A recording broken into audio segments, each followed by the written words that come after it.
Hola y bienvenidos a su canal de Fe y Bienestar. Y juntos continuamos con el capítulo 3.2, el varón justo. ¿Quién es ese varón justo? Pues nada más y nada menos que San José. José, hijo de David, no temas acoger a María tu mujer, porque la criatura que hay en ella viene del Espíritu Santo. Dará a luz un hijo y tú le pondrás por nombre Jesús, porque él salvará a su pueblo de los pecados.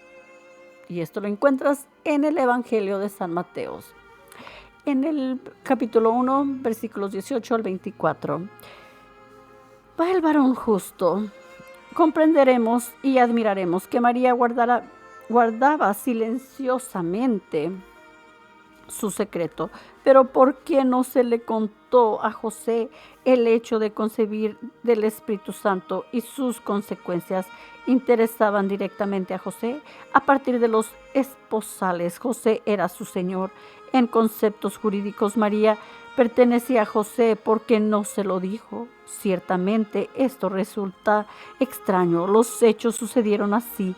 Un buen día llegó a oídos de José, no sabemos cómo, la noticia, quizás la sospecha de que María estaba grávida. José, no queriendo armar un escándalo público en contra de María, decidió extenderle secretamente el acta de divorcio.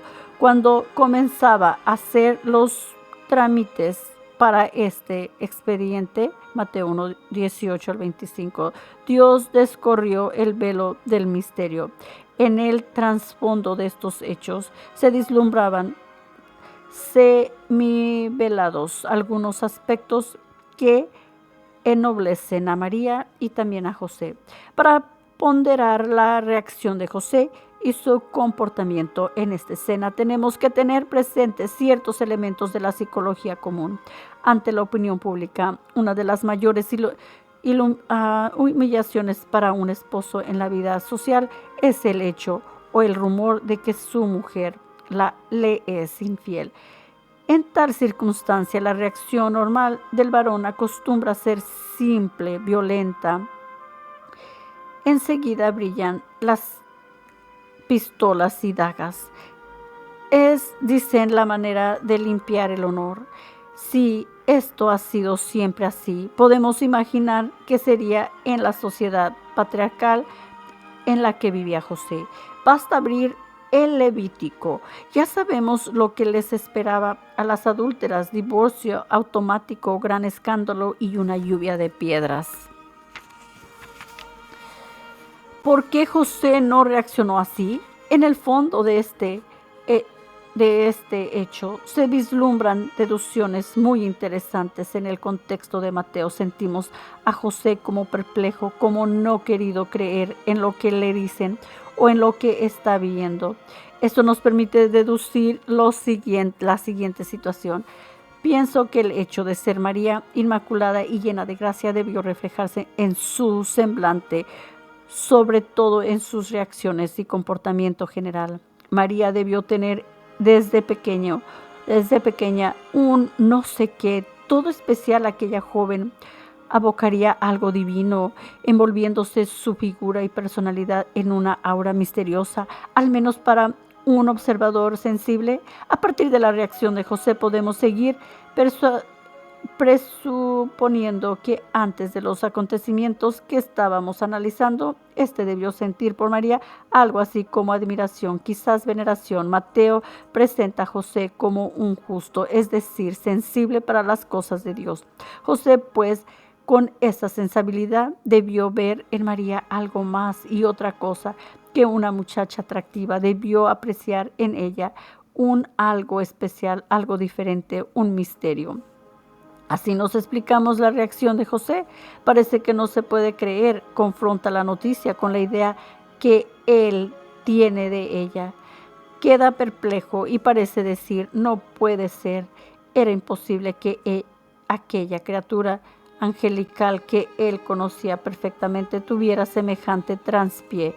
Pero por otra parte, las evidencias estaban a la vista. ¿Qué sería? ¿Qué hacer? Debió ser tan alta su estima por María que decidió no dar rienda suelta a la típica violencia del varón burlado, sino sufrir en silencio él mismo toda aquella situación, eventualmente ausentándose de Nazaret con tal que María no fuera maltratada por la opinión pública. Todo esto está significando cuán grande debió ser la veneración que José sentía por María y cuán venerable debió ser María desde pequeña. Al mismo tiempo, esta reacción nos da de un golpe, un relato integral de José, sensible a las cosas de Dios, preocupado más de los demás que de sí mismo, capaz de comprender y perdonar, capaz de tener control de sí mismo para no dejarse llevar por una decisión precipitada, capaz de esperar y de sufrir algo él mismo en lugar de que sufran los demás, capaz de amar oblativamente. Sigilio reverente. A pesar de lo dicho, sigue en pie la pregunta: ¿por qué María no comunicó a José una noticia que le concernía directamente? María tenía que entender, obviamente, que tarde o temprano José tenía que enterarse y que cuando más tarde era peor para ella. ¿Por qué se calló? Pensó María que José no sería capaz de comprender tan alto misterio. En realidad nadie sería capaz y que sería mejor quedar en silencio. Calculó María que José no habría de creer en la explicación objetiva del hecho. El caso de verdad era tan inaudito que a cualquiera se le ocurriría pensar que María con su explicación estaba dando una excusa infantil para ocultar su mal paso.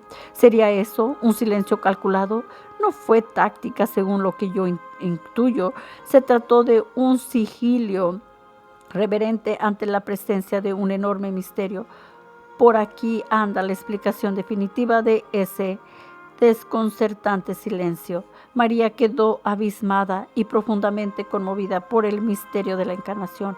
Como sabemos, ella era una joven inteligente y reflexiva. Midió exactamente la importancia y trascendencia del doble prodigio, Madre de Dios y maternidad virginal, y ella, que era tan humilde y se tenía por tan poca cosa, Lucas 1:48, se sintió fuertemente sensibilizada, entre emocionada, agradecida y confundida, considerándose indigna de todo aquello y tomó conciencia de que el mejor homenaje, la mejor manera de agradecer y ser fiel a tanta gratitud era reverenciar todo aquel misterio con el silencio total. Era tan único y sagrado todo aquello que le pareció una profanación el comunicarlo a un ser humano, aunque se tratara del mismísimo José, del mismísimo, no minimísimo, pero del mismísimo José. Y así, con tal de no revelar el secreto más sagrado de la historia y con su silencio, ser fiel a Dios, María estaba dispuesta a sufrir cualquier consecuencia, la maldecencia popular y el acta de divorcio y las piedras y las llamas y la marginación social y la soledad humana, cualquier cosa. Total, todo lo de Dios era tan grande y lo humano era tan pequeño. Dios era de tal manera premio, herencia, regalo, riqueza, y ella había sido tratada con tanta predilección que todo lo demás no valía nada.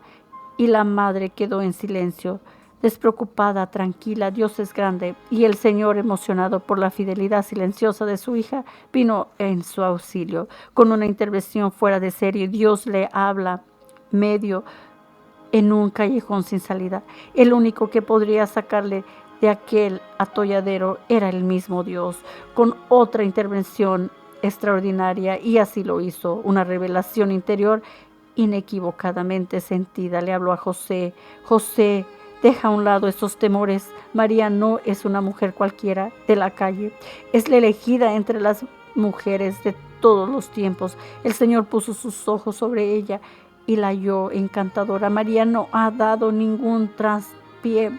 Lo que ha germinado en ella es actuación directa y excepcional del Espíritu Santo. José, llévatela tranquilamente a tu casa y guárdala como un santuario vivo de Dios. Mateo 1:20-24. Debió ser infinita La delicadeza con la que José se aproximó a María desde ese momento, sí, por el contexto del capítulo 1 de Mateo, vislumbramos que José había barruntado en María algo diferente. Con esta revelación debió quedar confirmado en aquello mismo que presentía. A partir de entonces debió ser total el respeto de José para con María. Un hombre sensible para las cosas de Dios como él debió tratar a María con una actitud hecha de reverencia, cariño y admiración. En un hombre fuertemente tocado por Dios quedaban trascendidos y sublimados los lazos afectivos meramente humanos. Y María fue para José desde entonces más que una muchacha atractiva, fue un reverente santuario del Dios vivo. Según la opinión de muchos, personalmente me parece una explicación muy aceptable, debido ser a partir de este tiempo cuando María y José decidieron llevar vida virginal en estado matrimonial. Entre los dos cuidarían y protegerían a Jesús, fruto directo de Dios, germinando en las entrañas solitarias de la Santa Madre. Dios había escogido aquella casa, aquel matrimonio como morada especialísima, más santa que el arca de la antigua alianza. Valía la pena superar las leyes de la carne y vivir en estado de adoración. Interesantemente es la reacción de José después de esta revelación. Por el versículo 24, Mateo 1:24, tenemos la impresión de que José tomó de inmediato la iniciativa, hizo que se preparara rápidamente todo lo referente a la conducción y en ceremonia solemne la recibió por esposa. Así es de que no tenemos que temer nada, porque Dios está con nosotros. Y si Dios está con nosotros, pues Él se ocupará de todo. Y en el próximo video les voy a hablar del prodigio en el seno del silencio, amistad y comunión. Que Dios te bendiga a ti y a todos los tuyos. Por favor, apoya este canal, suscribiéndote, compartiendo, y que Dios te bendiga a ti y a los tuyos. En nombre del Padre, del Hijo y del Espíritu Santo. Amén.